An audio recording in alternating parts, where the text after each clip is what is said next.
কারণ কি? তারা যেন আমাদের দেখা শান্তি পায়, আর আমরা যেন তাদেরকে দেখাই কলিজা ঠান্ডা করতে পারি। নাম্বার 2, রমজান মাস, এই মাসটার ভিতরে আল্লাহ পাক কোরআন শরীফটাকে নাযিল করেছেন। The Holy Quran is the constitution of human life. কোরআন হলো মানব জাতির জন্য সংবিধান। আপনি কোন পথে চলবেন, কিভাবে চলবেন, কি খাবেন, কেমনে ঘুমাবেন, কেমনে ইবাদত করবেন, কেমনে হালাল চিনবেন, কেমনে হারাম চিনবেন, সব কোরআনে আছে না নাই? আল্লাহ রাব্বুল আলামিন বলেন সেই কোরআনটা নাজিলের মাস হলো রমজান মাস।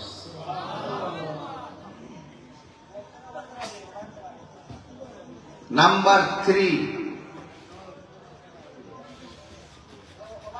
এই কোরআনটা যে রাত্রে নাজিল হয়েছে সেই রাত্রটা আসতেছে যার নাম হলো লাইলাতুল কদর। ঝাপসাপ করে একটু কমেন্ট দিন আমার ভাইয়েরা। 3 নম্বর অপশন দিলাম, রমজান এত স্পেশাল, জান্নাতের অনেক দরজা আছে, এর মধ্যে একটা দরজার নাম হলো রাইয়ান। সুবহানাল্লাহ বলবেন না? আল্লাহর হাবিব বলেন এই রাইয়ান নামক দরজা দিয়ে রোজাদার ব্যতীত আর কেউ ঢুকতে পারবে না।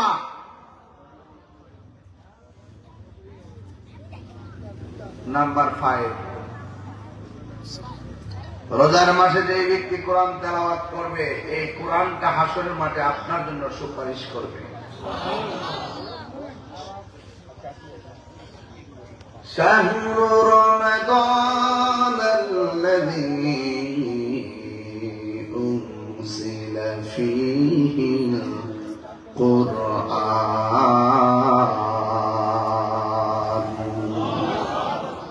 আল্লাহ রাব্বুল আলামিন বলেন আমি কোরআন শরীফকে রমজানুল মুবারকে নাযিল করেছি। সুদীর্ঘ 23 বছরে আল্লাহ রাব্বুল আলামিন নবীর উপরে কোরআন নাযিল করেছেন, আর কোরআনটা যে আপনি নাযিল করেছেন আমার আল্লাহ বলেন ইন্না আনসালনাহু ফি লাইলাতিল কদর। আল্লাহ রাব্বুল আলামিন বলে গো নিশ্চয়ই আমি কোরআনটাকে লাইলাতুল কদর রাতে নাযিল করেছি। আমার আল্লাহ রাব্বুল আলামিন কই বলবে ওয়া মা আদরাকা মা লাইলাতুল কদর। লাইলাতুল কদরি খায়রুম মিন আলফি শাহর تنزل الملائكة والروح فيها بإذن ربهم من كل أمر سلام هي حتى مطلع الفجر। الله أكبر। আল্লাহ রাব্বুল আলামিন বলেন আমি কোরআনকে নাযিল করেছি রমজান মাসে। কোন রাত্রে? আল্লাহ বলেন লাইলাতুল কদর রাত্রে নাযিল করেছি। আল্লাহ কয় বন্ধু রে, ও বন্ধু আপনি জানেননি লাইলাতুল কদর রাত্রটা কিটা? আল্লাহ কয় লাইলাতুল কদরি খায়রুম মিন আলফি শাহর। লাইলাতুল কদর রাত্রটা হলো হাজার হাজার মাস থেকে উত্তম। ওই রাত্রে আল্লাহর অনুরোধে আল্লাহর আদেশে জিবরাইল আলাইহিস সালাম দুনিয়ার জমিনে লাইলাতুল কদর রাত্রে নামে। এখন বলেন হুজুর কোথায় নামে? উনি এসে খানে কাবা শরীফের উপরে নামে। খানে কাবার উপরে নাইমা পৃথিবীর 4 পাশে 4টা পতাকা পাকায়। ওই পতাকাগুলো চারপাশে পাঠাইয়া প্রত্যেকটা পতাকার সঙ্গে কোটি কোটি ফেরেশতা লেলাইয়া দেয়। ডাক দিয়ে বলে, ফেরেশতারা তোমরা প্রত্যেকটা ইবাদতকারীর পাশে রাতের বেলা পাশাপাশি বসে যাবে।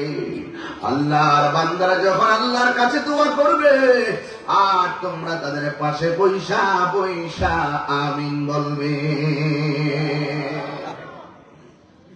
যে ফেরেশতা দোয়ার মধ্যে আমিন কয়, এই ফেরেশতার এই দোয়াকারীর দাম আছে না নাই? আরো বড় করে কোন আছে না নাই?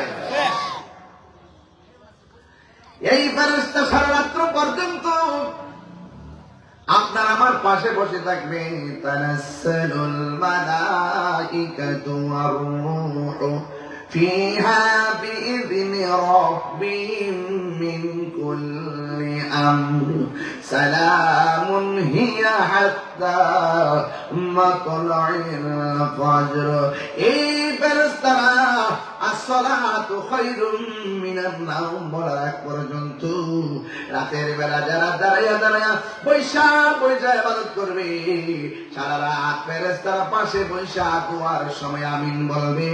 আমার নবী বলে ওই আমিন বলার কারণে আমার উম্মতের গুনাহগুলো মাফ করে দেওয়া হয়।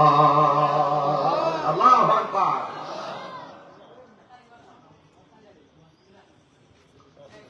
হ্যাঁ বন্ধুগণ, আমার কথা হলো এই রমজান মাস চলে যাইতেছে আর কবরবাসী আল্লাহর ডাক দিয়ে, আল্লাহ রমজান মাসটারে লম্বা করে দাও, রমজান মাসটার নিও না, রমজান মাসটাকে বাড়ায়া দাও।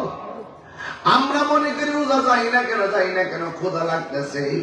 আমি কবরবাসী আমার আল্লাহরে বলে, আল্লাহ এই রমজান মাসকে লম্বা করে দাও। আপনারা জবান খুলে বলুন, হায়াতের মালিককে আল্লাহ। হ্যাঁ বন্ধুগণ, তাই আমি প্রমাণ করছি রমজান মাসটা হলো দোয়া কবুলের মাস। রমজান মাসটা রহমত মাগফিরাত নাজাতের মাস। রমজান মাসটা হলো কোরআন নাজিলের মাস। আমার নবী আপনার নবী বলেন, মান সামা রমাদান ঈমানান ওয়া ইহতিসাবা গুফিরা লাহু মা তাকাদ্দামা মিন যামবিহি ওয়া মা তাআখার।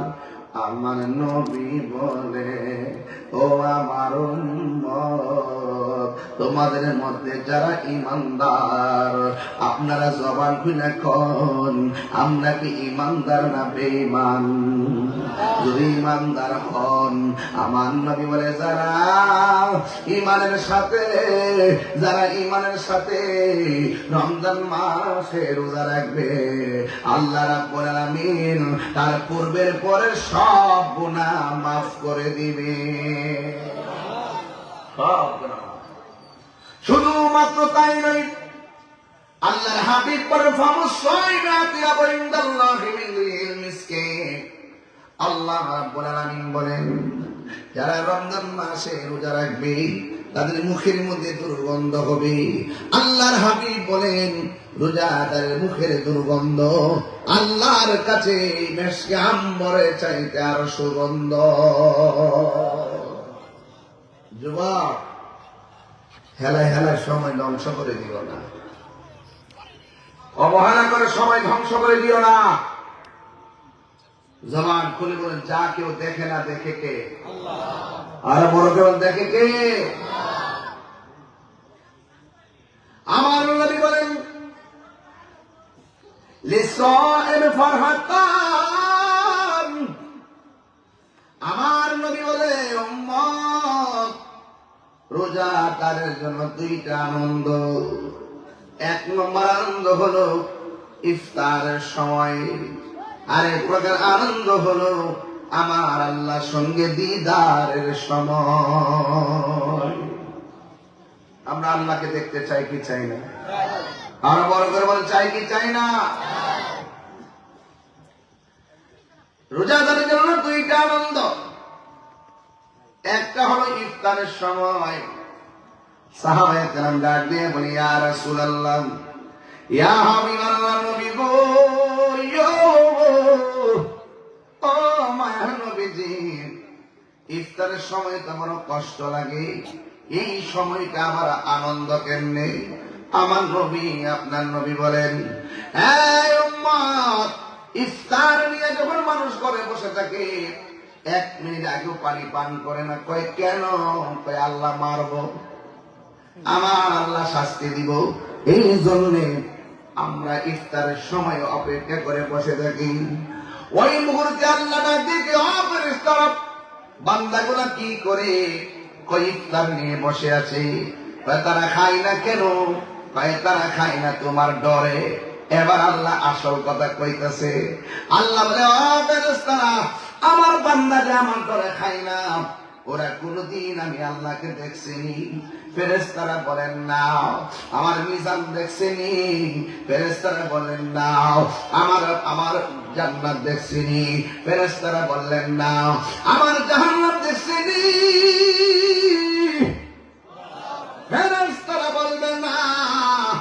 এবার আল্লাহ বলেন, ফেরেশতারা, আমি আল্লাহ যখন তোমরা কইছিলাম, এই যে ক্বাল রাব্বুকা লিল মালাইকাতি ইন্নী জাইলুন ফিল আরদি খলিফা, আমি যখন তোমাদেরকে বলেছিলাম দুনিয়ার মধ্যে মানুষ পাঠাবো, তোমরা বলছিলে আতাজালু ফিহা মা ইউফসিদু ফিহা ওয়া ইয়াসফিকু দিমা, আপনি কি এমন প্রতিনিধি দুনিয়াতে পাঠাবেন যারা মারামারি করবে, কাটাকাটি করবে? ওয়া নাহনু নুসাব্বিহু বিহামদিকা ওয়া নুকাদ্দিসু লাক, আমরাই তো আপনার গান গাইতেছি, আমরাই তো আপনার শান গাইতেছি, আপনি কি দরকার আছে দুনিয়াতে মানুষ পাঠাইবেন? আল্লাহ ডাক দিব, ক্বালা ইন্নী আ'লামু মা লা তা'লামুন, আমি আল্লাহ যাহা জানি রে, তোমরা তা জানো না। দেখছুনি এখন ইফতার মুখে দেয় না, এই বান্দারে পাঠাইতে না করছিলা, এই বান্দারে পাঠাইতে না করছিলা, এই বান্দারে পাঠাইতে না করছিলা, এখন তাকে দেখো মুখের মধ্যে পানি নাই, কিন্তু কণ্ঠের ভিতরে ঢুকাই না, একমাত্র আমার ডরে আর ভয়ে। আল্লাহু আকবার না কেন? আমার ডরে পানি পান করে না, আমার ডরে ইফতার খাই না। দেখছুনি আমার বান্দা কেমনে আমারে ডাকে, কেমনে আমারে ভয় ভয়, কেমনে আমারে ভয় ভয়, চিৎকার মেরে কি আল্লাহু আকবার বলা যাবে না?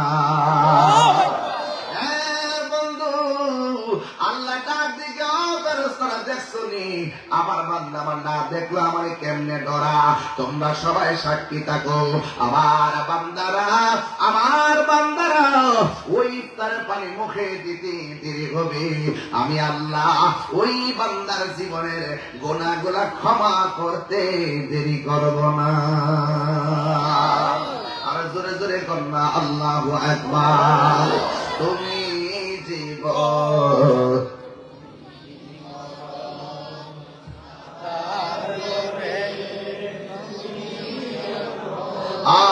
তুমি মোদের আশার আলো, তাই তো তোমায় বাসি ভালো, হৃদয় নামের ফুলদানিতে, হৃদয় নামের ফুলদানিতে গেতে রেখেছি প্রেমের মালা, ইয়া রাসূল ইয়া রাসূলুল্লাহ ইয়া হাবিবাল্লাহ ইয়া রাসূলুল্লাহ ইয়া রাসূলুল্লাহ,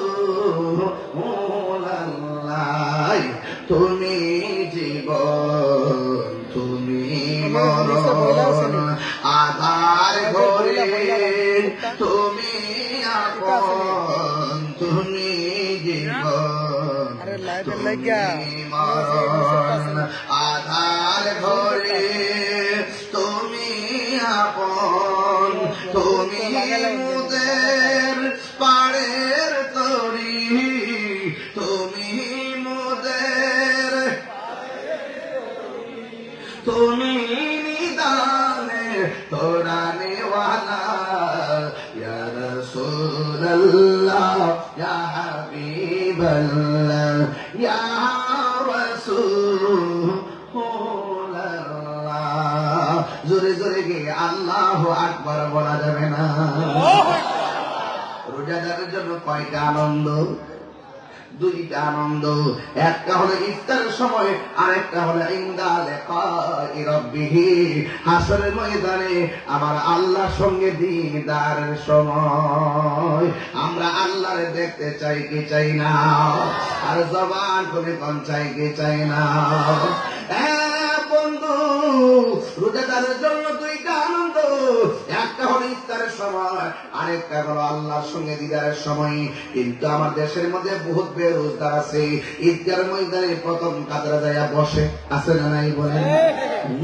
দিনের বেলা একবার ভাগ করে খায়, ইফতারের সময় সবার আগে বয় বয় একটা মা গো আজকে রোজা ধরে নিয়েছে গো।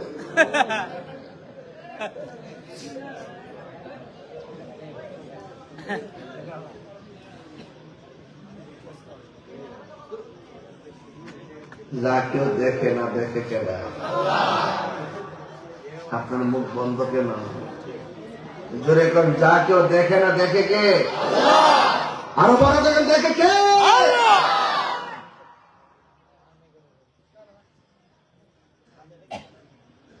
রোজার দিন দিনের বেলা পর্দা লাগাইয়া বিক্রে যায় বেনসন শাহ,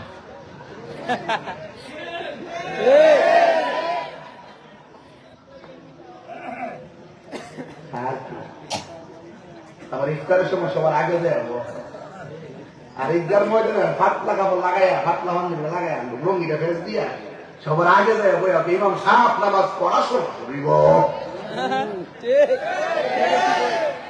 এমন কিছু বেরোজগারের দাপড় আসেনি সমাজ?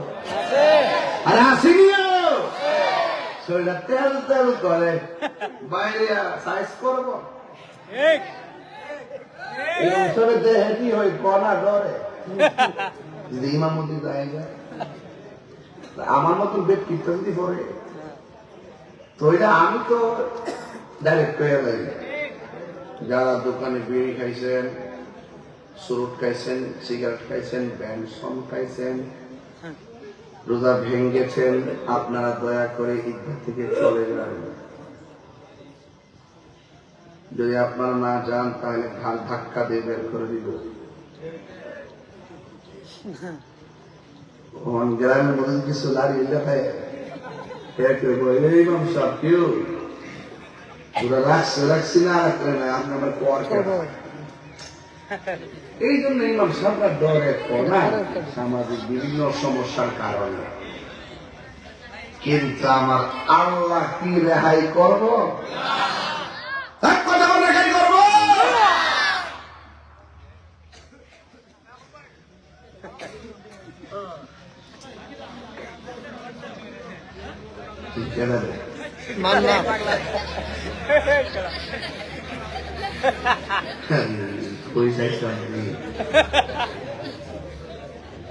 বাবা একটু জাপ জাপ করে ক্লিয়ার করে বসলাম, বা কি করে কমাই দে বাবা একটু বলেন।